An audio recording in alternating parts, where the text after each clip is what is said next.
Donald Trump ने संसद में यानी कांग्रेस के संयुक्त सत्र को संबोधित किया। ये उनके राष्ट्रपति बनने के बाद कांग्रेस में दिया गया पहला भाषण था। ट्रंप ने रिकॉर्ड 1 घंटा 44 मिनट बोलते हुए कई बड़े दावे किए, लेकिन इनमें से कई तथ्यों से मेल नहीं खाते जो उनके दावे हैं। खास बात यह थी कि यह भाषण ऐसे समय आया जब उनके व्यापारिक फैसलों से बाजार में गिरावट देखी गई थी और उन्होंने खुद इसे बड़ा दिन बताया था। पूरी दुनिया उनके हर शब्द पर नजर गड़ाए थी, लेकिन सच कम और दावे ज्यादा थे उनके भाषण में। ये पहली बार नहीं है जब ट्रंप ने तथ्यों को तोड़ मरोड़ कर पेश किया हो, लेकिन इस बार उनके झूठों की लिस्ट और लंबी निकली। आइए जानते हैं उन्होंने क्या कहा और सच्चाई क्या है। सबसे पहला उन्होंने कहा सरकारी खर्च में बचत को लेकर झूठा दावा किया उन्होंने।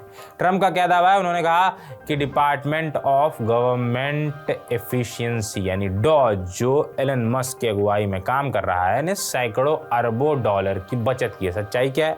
डॉज की वेबसाइट पर यह दावा किया गया था कि उसने 105 अरब डॉलर की बचत की, लेकिन इसके कोई ठोस प्रमाण नहीं दिए गए। लिस्टेड डेटा में कई गलतियां थीं और कई पुराने कॉन्ट्रैक्ट्स को भी शामिल किया गया था जो ट्रंप से पहले की सरकारों ने रद्द किए थे। ट्रंप के टैरिफ से होगा खजाना। क्या दावा किया ट्रंप ने? उन्होंने कहा कि अमेरिका ट्रिलियंस और ट्रिलियंस हजारों अरबों यानी डॉलर कमाएगा, क्योंकि वे कई देशों पर आयात शुल्क, जो टैरिफ की हम बात कर रहे हैं, वो लगा रहे हैं। सच्चाई क्या है? टैरिफ का भुगतान विदेशी कंपनियां नहीं बल्कि अमेरिकी कंपनियां और उपभोक्ता करते हैं।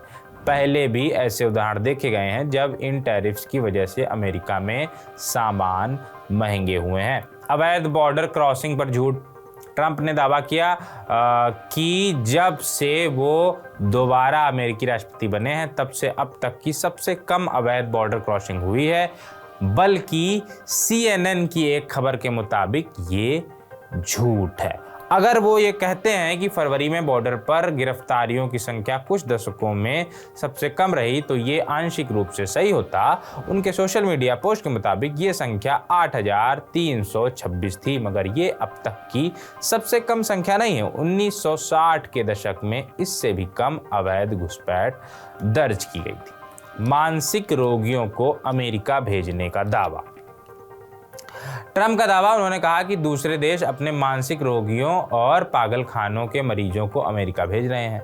सच्चाई क्या है? इस दावे के लिए कोई सबूत नहीं है। ट्रंप के अपने चुनाव प्रचार अभियान ने भी इस दावे को साबित करने के लिए कोई डेटा नहीं दिया। ट्रंप अपने दावे के समर्थन में ये कहते आए हैं कि वैश्विक जेल की आबादी कम हो गई है, लेकिन ये भी गलत है। जेल में बंद कैदियों की संख्या भी वैश्विक स्तर पर घटी नहीं बल्कि बढ़ी है। न्याय विभाग के हथियार बनने का आरोप, ये जो है 5वां दावा है उनका। उन्होंने कहा कि अमेरिका के पूर्व राष्ट्रपति जो बाइडेन ने जस्टिस डिपार्टमेंट का गलत इस्तेमाल कर जानबूझकर उनके खिलाफ कानूनी कार्रवाई कराई। सच्चाई क्या है? ट्रंप के खिलाफ मामले स्पेशल काउंसिल जैक स्मिथ ने दाखिल किए थे, जिन्हें अटॉर्नी जनरल मेरिक गारलैंड ने नियुक्त किया था, लेकिन यह साबित करने के लिए कोई सबूत नहीं है कि खुद बाइडेन ने ट्रंप पर मुकदमा चलाने के लिए दबाव डाला था। छठा क्या है? महंगाई को लेकर भ्रामक बयान। उन्होंने कहा कि बाइडेन प्रशासन के दौरान अमेरिका में 48 सालों में सबसे ज़्यादा महंगाई रही। सच्चाई क्या है? 2022 में महंगाई दर 9.1 थी, जो 40 साल में सबसे ज़्यादा थी, लेकिन 48 साल में नहीं। 1920 में महंगाई दर 23.7% थी, जो अब तक की सबसे ऊंची रही। बाइडेन के अंतिम महीने यानी दिसंबर 2024 में ये दर थी 2.9%।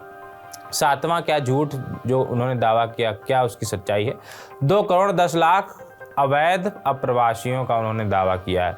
उन्होंने कहा कि बाइडेन कार्यकाल में 2 करोड़ 10 लाख से ज़्यादा अवैध अप्रवासी अमेरिका आए। सच्चाई यह है कि आधिकारिक आंकड़ों के मुताबिक बाइडेन प्रशासन के दौरान 1 करोड़ 10 लाख से भी कम माइग्रेंट एनकाउंटर्स दर्ज हुए, जिनमें से कई को तुरंत वापस भेज दिया गया। यहाँ तक कि तथाकथित गॉट अवे अप्रवासियों को भी जोड़ दें तब भी ये संख्या 2 करोड़ 10 लाख तक नहीं पहुंचती।